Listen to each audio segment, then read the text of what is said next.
Hi hello friends, welcome back to my channel. అందరూ ఎలా ఉన్నారు? బాగున్నారా? నేనైతే చాలా బాగున్నా. మీ అందరు బాగుండాలని మనస్ఫూర్తిగా కోరుకుంటున్నా. ఇదే హౌస్ క్లీనింగ్లో లాస్ట్ వీడియో అనమాట. యాక్చువల్గా ఇంకా షూట్ చేయాలనుకున్నాను, కాకపోతే పని అస్సలు కుదరట్లేదు, అవ్వట్లేదు తొందరగా. అందుకని చెప్పేసి ఇలా కొద్దితోనే ఆపేసాను అనమాట. ఏదైనా సరే ఏ పని లేకుండా, అంటే షూటింగ్ లేకుండా చేసిన పని ఒక 2 అవర్స్ అయితే, వీడియో షూట్ చేస్తున్న పనికి డబుల్ టైం అయిపోతుంది, 4 అవర్స్ అయిపోతుంది. సో అందుకని చెప్పేసి నేనైతే అక్కడితో ఆపేసాను అనమాట.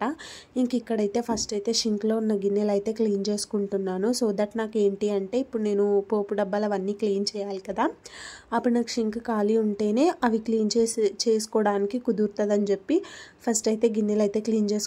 లోపల సాంగ్స్ పెట్టుకున్నాను టీవీలో, ఇంకా అవి వింటూ పాడుతూ క్లీన్ చేసుకుంటున్నాను అనమాట.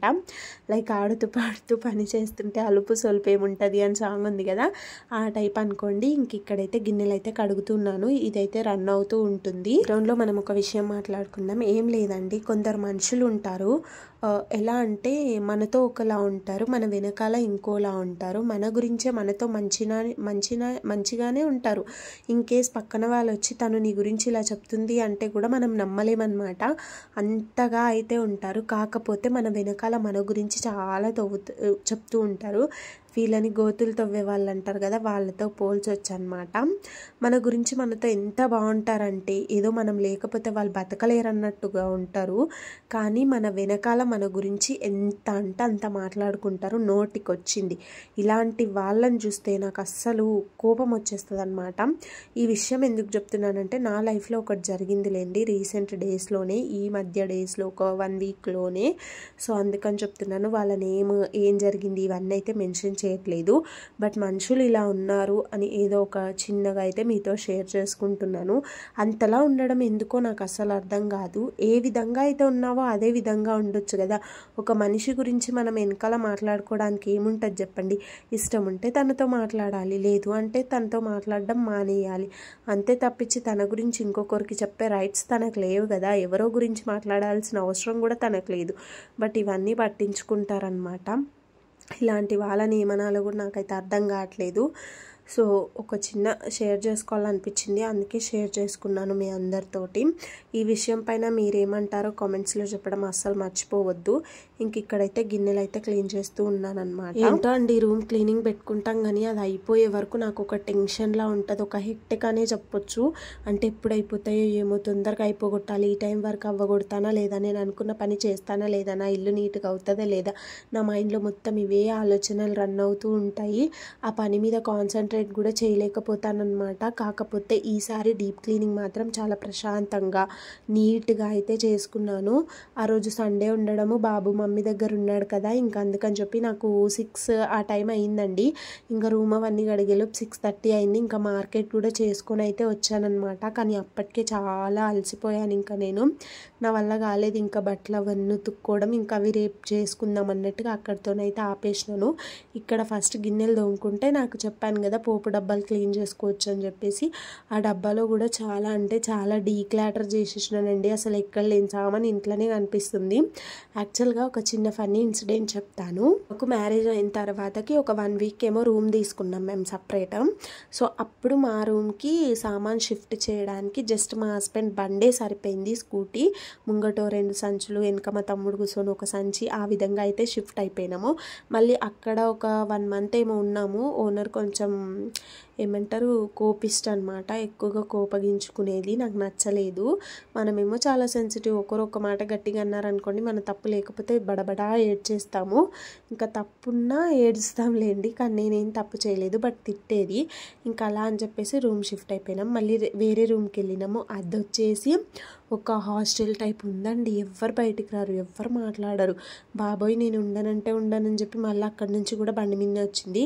తర్వాత ఒక రూమ్కి చిన్న ఆటో, అంటే మనం ఎట్టని వెళ్తే కూర్చుంటాం కదా షేర్ ఆటో, ఆ ఆటో అయితే మాట్లాడుకున్నాము. ఆ తర్వాత ఈ రూమ్కి రావడానికి ఒక పెద్ద ట్రాలీయే మాట్లాడుకున్నాము. సో అట్లుంటుంది అనమాట. అంటే స్టార్టింగ్లో మన దగ్గర ఎక్కువ సామాన్ ఉండవు, బట్ పోతూ ఉంటే ఏమంటారు సామాన్ పెరుగుతూ పోతుంది. నాకైతే ఎక్కువ సామాన్ ఉండడం అస్సలు నచ్చదండి. ఎలా అంటే ఒక ఇల్లు క్లీన్ చేయాలి అంటే మేబీ ఒక 3 డేస్ కూడా కాదండి, ఒక్క డేలో అయిపోవాలి. బట్టలు కానీ ఇల్లు క్లీన్ చేయడం, బాసాలు తోమడం అన్నీ ఒక్క డేలో అయిపోవాలి. అలా ఉంటే నాకు ప్రశాంతంగా ఉంటుంది. సో అంత సామాన్ నేను చేసుకోవాలి అని చెప్పేసి ఇంకున్న సామాన్లు ప్లాస్టిక్ చెత్త సామాన్ ఏమున్నా ప్రతి ఒక్కటైతే డీక్లాటర్ అయితే చేసిస్తాను ఈ వీడియోలో. హస్బెండ్ అయితే అసలు షాక్ అయ్యారండి. అంటే నేను మార్కెట్కి వెళ్ళి వచ్చానని చెప్పాను కదా, వచ్చిన తర్వాత అసలు వెజిటబుల్స్ అదరే ఓపిక కూడా లేదు. అండ్ ఆ రోజు మార్నింగ్ ఫిష్ కర్రీ వండాను, అది నేను తినక ఉప్పు కారం వేసుకొని తిన్నాను అనమాట.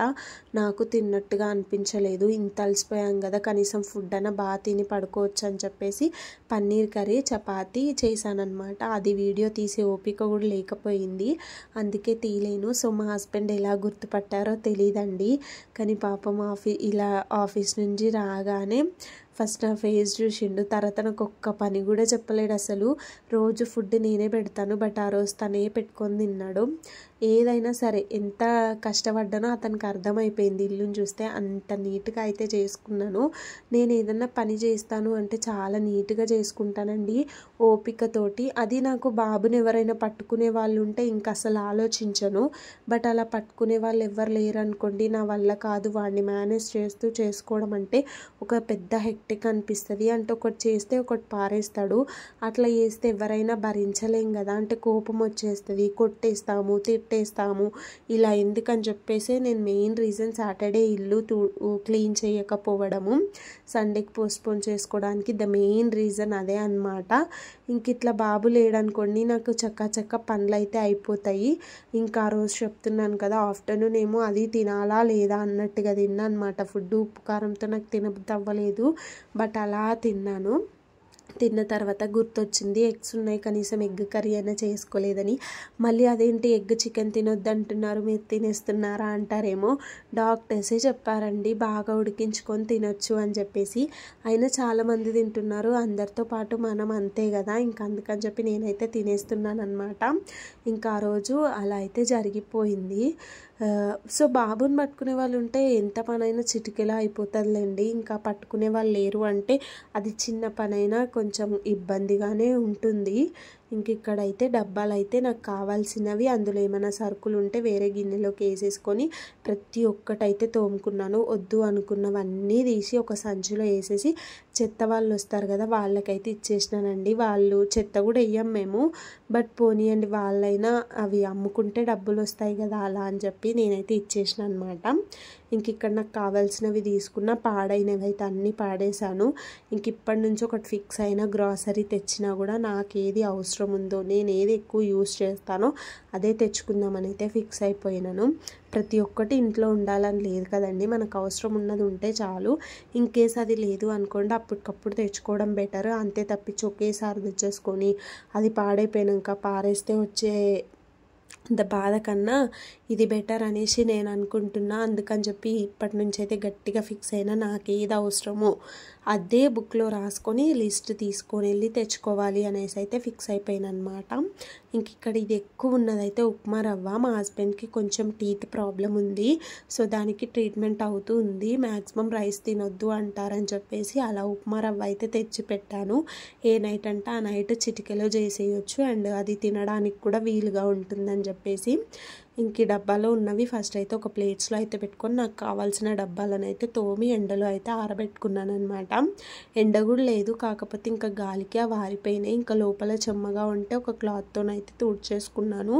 ఎందుకు అంటే వారే అంతవరకు వెయిట్ చేసే అంత టైం కూడా నాకు లేదు ఆ రోజు. ఇక్కడ ఇవి చేస్తున్నాయి, ఆ వారిలోపు లోపల ఇంకో పని చేసుకున్నా. ఈ విధంగా అయితే నా పనులన్నీ పూర్తి చేసుకున్నాను అనమాట. పండగలైనా సరే ఇల్లు క్లీన్ చేయకపోతే అసలు మనశ్శాంతిగానే ఉండదు, ఆ పండగ చేసుకోవాలి అన్న ఇంట్రెస్ట్ కూడా ఉండదు అనమాట. సో అందుకని చెప్పేసి ఇంకా ఫైనల్గా డబ్బాలన్నీ అయితే సర్దేసుకున్నాను. ఇంకిన్నైతే తోమాల్సినవి ఉన్నాయి, అంటే ఉప్పు కారం డైలీ యూస్ చేసుకునేవి. ఇవి తోమి బయట పెట్టేసి ఇంకా నేనైతే ఇల్లు క్లీన్ చేసేద్దాం అనుకున్నాను. చూడండి టైం ఆల్రెడీ 4:30 అయిపోయింది. ఇంక ఈ రూమ్స్ అన్నీ క్లీన్గా ఉన్నాయి. జస్ట్ ఊడ్చాను, తుడవలేదు. కడగాలని చెప్పి అన్నీ బయట వేసిన. వంట బండ మాత్రం ఈ విధంగా ఉంది. ఆ డబ్బాలన్నీ తోమి బయట పెట్టేసిన. సర్దాల్సినవి పైన వేసేసిన. ఇంకా ఫైనల్గా 6:30 తర్వాత 7 ఆ టైంకి మా ఇల్లు పరిస్థితి అయితే ఇది. ఇంత క్లీన్గా చేసుకున్నా. మరి ఇది మీకు ఎలా అనిపించింది అనేది కామెంట్ చేయండి. ఈ క్లీనింగ్ వెనకాల ఒక 10 మినిట్స్ వీడియో ఏమో ఇది. 10 మినిట్స్లో అయిపోయిన పని అయితే కాదండి, 10 గంటలు కూడా అని నేను చెప్పను, చాలా టైం పట్టింది. సో ఈ వీడియో మీ అందరికీ నచ్చిందనేసి అనుకుంటున్నాను. మరొక మంచి వీడియోతో రేపు మీ ముందుకు వస్తాను. Until then stay tuned to our channel. Bye.